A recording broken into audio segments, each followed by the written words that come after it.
Channel রঙ্গিলা মাঝি পরিবেশনায় বেনজিরিয়া চিশতিয়া দরবার শরীফ ছাউগড়া।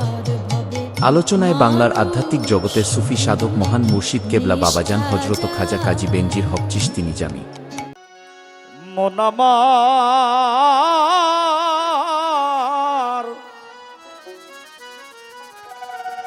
গেল রে জানা, কারো রবে না যে ধন জীবন যৌবন, তবে কেন মন এত বাসনা? যদি একতলা থাকে দুতলা করার বাসনা, দুতলা বাড়ি থাকলে তিনতলা করার বাসনা, একটা গাড়ি থাকলে আর একটা। সাইজি বলছেন যে বিষয় বিষয়ে চঞ্চল মন দিব রজনী, তুমি অযথা বিষয়ের বিষয়ে তোমার মন চঞ্চল করে বেড়াচ্ছ। একবার সবুজের দেশে বই দেখি দম কষে, একবার সবুজের দেশে বই দেখি দম কষে, উঠিস না রে ভেসে পেয়ে যন্ত্রণা, কারণ রবে না এ ধন জীবন যৌবন, তবে কেন মন এত বাসনা? কারণ রবে না এ ধন।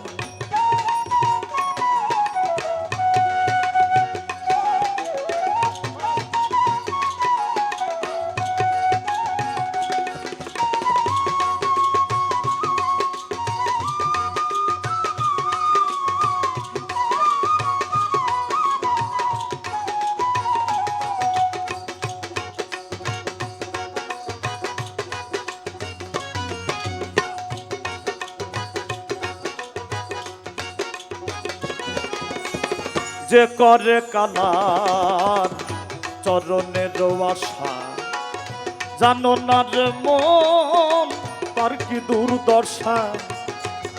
যে করে বাবা বেনজোর সর চরণের আশা, আর যে করে কালার চরণের আশা, জানো না রে মন তার কি দুর্দশা।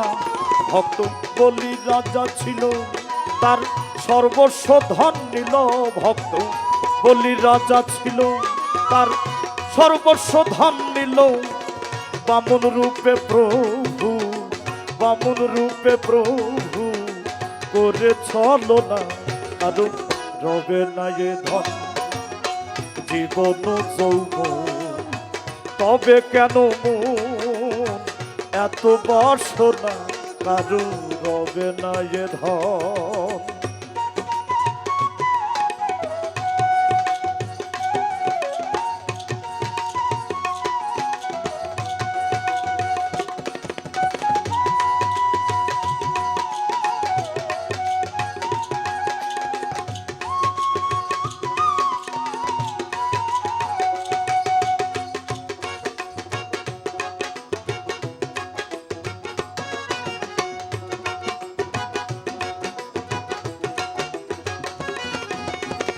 প্রহ্লাদ চরিত্র দেখো দৈত্য ধামে, কত কষ্ট পেল এই হরি নামে। প্রহ্লাদ চরিত্র দেখো দৈত্য ধামে, কত কষ্ট পেল এই হরি নামে। তারে আগুনে পুড়ালো, জলেতে ডুবালো, তারে আগুনে পুড়ালো, জলেতে ডুবালো, তবু না ছাড়িল, তবু না ছাড়িল শ্রীরূপ সাধনা। কারণ রবে না এ ধন জীবন যৌবন, তবে কেন মন এত বাসনা? কারণ রবে না এ ধন।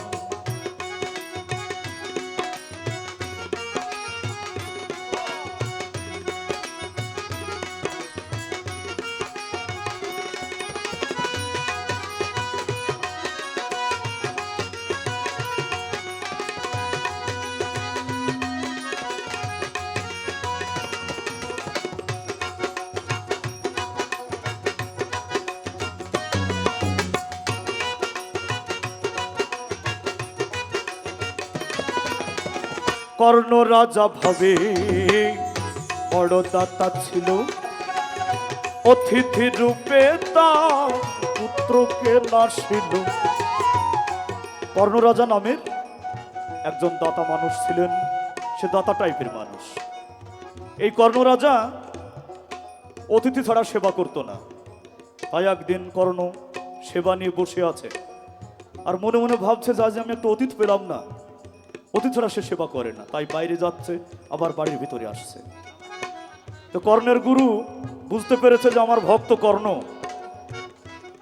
অতিথি ছাড়া সেবা নিবে না, আজকে একটু সমস্যায় আছে। তাই সে রূপ পরিবর্তন করে অতিথি রূপ ধারণ করে কর্ণের বাড়িতে গেলেন। অতিথি দেখে কর্ণ খুব খুশি, অতিথিকে আসন দিয়েছে, ধূপ ধুমা দিয়েছে, ভক্তি দিয়েছে, দিয়ে বলছে, প্রভু আমার বাসায় আপনি কি সেবা নেবেন? এ বলছে, দাতা কর্ণ রে, আমি জানি তুই অনেক দাতা মানুষ, তা আমি কি সেবা নিব, তুই কি দিতে পারবি? তো বলছে, প্রভু আপনি বলেই দেখেন। তো বলছে, আমি দীর্ঘদিন মানুষের মাংস খাইনি রে কর্ণ, আমি একটু মানুষের মাংস খেতে চাই, তুই কি দিতে পারবি? তো বলছে, প্রভু আমার শরীরের কোন অঙ্গের মাংস আপনি খাবেন বলেন, আমি সেখান থেকে কেটে দেব। তো বলছে, না রে কর্ণ, আমি তোর শরীরের অঙ্গের মাংস খাবো না। ওটা তোর একটা ছোট ছেলে, ওই যে আমার হিমেল চিস্তি নিজামের যে একটা বাচ্চা ছেলে এখানে ছিল, যে এইরকম একটা ছোট ছেলের তোর বাড়িতে ঘুরছে, তোর এই ছেলেটাকে তুই জবাই করবি আর তোর স্ত্রী ধরবে, বিন্দু মাত্র চোখের জল যদি পড়ে সেবা কবুল হবে না। যদি জবাই করে নিয়ে এসে দিতে পারিস আমি সেবা দেব।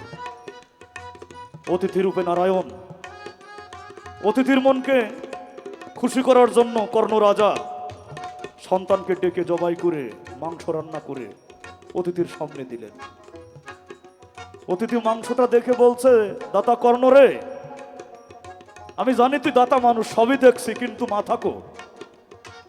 তো বলছে, প্রভু যখন আমার সন্তানের কথা আমার মনে পড়বে তখন এই মাথাটা আমি একটু ওই মুখমণ্ডলটা দেখবো। তো না, তোর ওই সেবা হয়নি, ওই মাথার অম্বল খেতে আমি বেশি পছন্দ করি, তুই ওটা মুড়ি ঘন্ট করে নিয়ে আয়, আমি ওটা বেশি পছন্দ করি। আবার অতিথির কথা মতো কর্ণ চলে গেলেন, মাথা মুড়ি ঘন্ট করে নিয়েছে। যখন অতিথির সামনে দিলেন, সব সেবা যখন আয়োজন হয়ে গেল, তখন সন্তানের নাম ধরে ডেকে অতিথি নাই, দেখছে সামনে সন্তান। আসলে প্রভু কখন কোন রূপ ধরে এটা মহা মুশকিল। তাই লালন ফকির বলেছে তার বাণীর মধ্যে, কর্ণ রাজা ভবে বড় দাতা ছিল, অতিথি রূপে তার পুত্রকে নাশিল। কর্ণ রাজা ভবে বড় দাতা ছিল, অতিথি রূপে তার পুত্রকে নাশিল। তবু কর্ণ অনুরাগী না হইল দুঃখী, তবু কর্ণ অনুরাগী না হইল দুঃখী। অতিথির মন করে সান্ত্বনা, কারণ রবে না যে ধন জীবন যৌবন, তবে কেন মন এত বাসনা, কারণ রবে না যে ধন।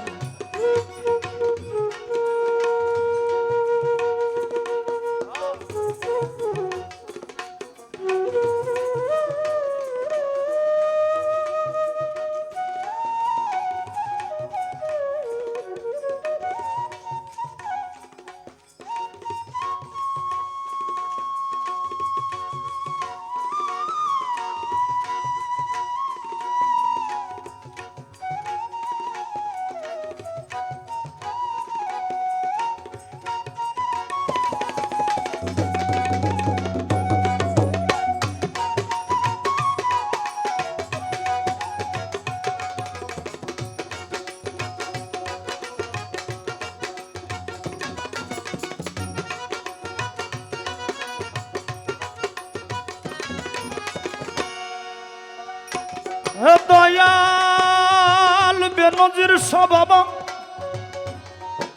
আর রামের ভক্ত লক্ষণ ছিল সর্বকালে, শক্তিশাল হারিল তার বক্ষস্থলে।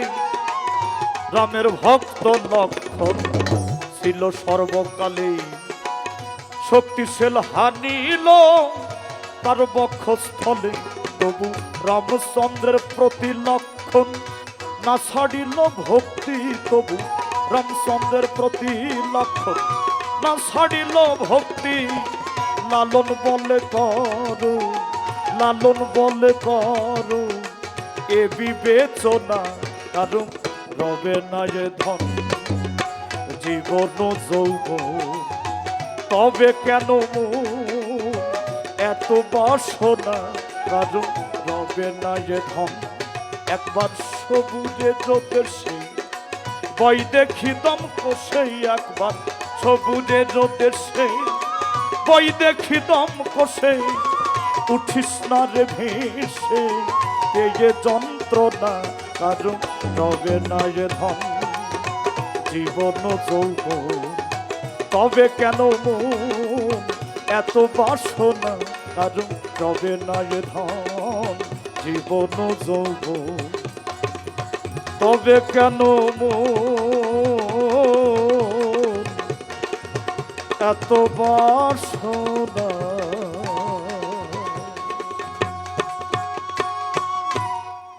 জয় গুরু।